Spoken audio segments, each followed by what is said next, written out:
Workplace violence is a growing concern for employers.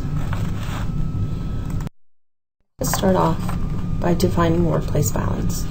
Workplace violence is a threat of violence or an act of violence against another employee. It can happen at or outside the workplace. Threats, verbal abuse, physical assaults, and homicide are all types of workplace violence. This is one of the leading causes of job-related deaths according to OSHA.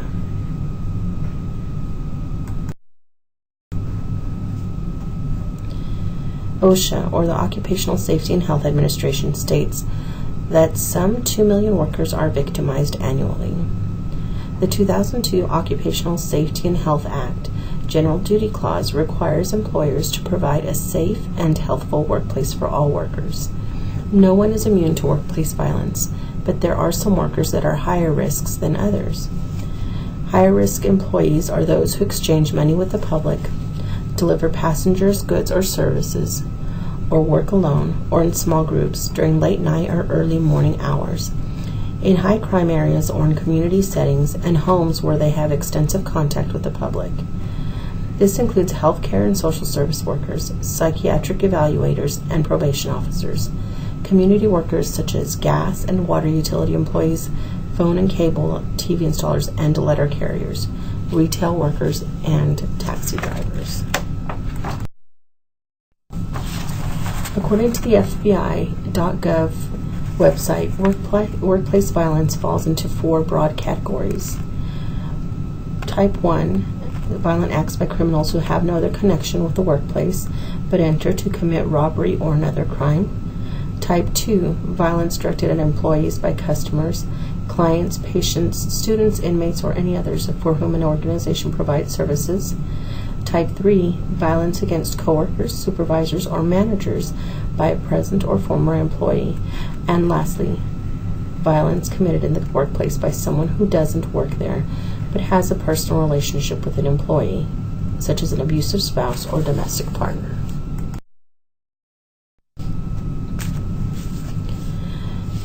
Employers try to protect their workers through policies and procedures. Zero-tolerance policies recognize the high cost of violent incidents and the disruptive effect they have on employees and productivity. Personal harassment, including stalking, abusive behavior, and violence, are not tolerated in the workplace.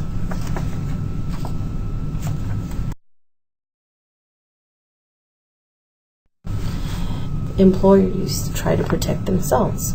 Immediate reporting of any threats received, witnessed, or communicated to them. Unusual or threatening behavior when it feels to be an indirect threat of harm to the employee or others should also be reported. Awareness is key. You can reduce the odds. Employers can protect employees by way of zero-tolerance policies, employee workshops, secure work environments, and safety checks. Employees can protect themselves by learning how to recognize, avoid, or diffuse potentially violent situations by attending personal safety training programs. They can also alert supervisors to any concerns about safety or security and report all incidents immediately in writing. They should avoid traveling alone into unfamiliar locations or situations whenever possible, and carry only minimal money and required identification into community settings.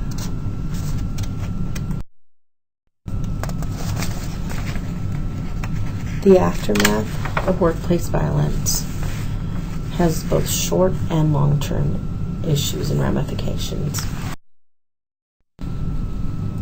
Following traumatic events such as workplace violence, many people suffer from stress-related issues such as depression, anger, headaches, and fear. They are not only limited to these issues. All of these issues can in time cause problems with work performance as well as absenteeism. Crisis management teams from employers offer support services for during or after a traumatic event. It is best for an employer to offer debriefing and counseling support to ensure that the employee and those affected have the tools to heal from this event. Not only does it build bridges with employees, it opens communication, trust, and shows the employee that they are valued. In the instance of a coworker conflict, it offers supervisors a chance at conflict resolution, holds them accountable, and offers an opportunity for coaching.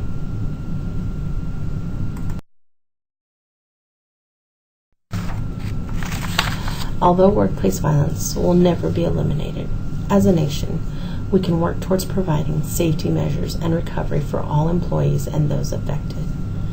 I want to thank you for your time. Have a great day.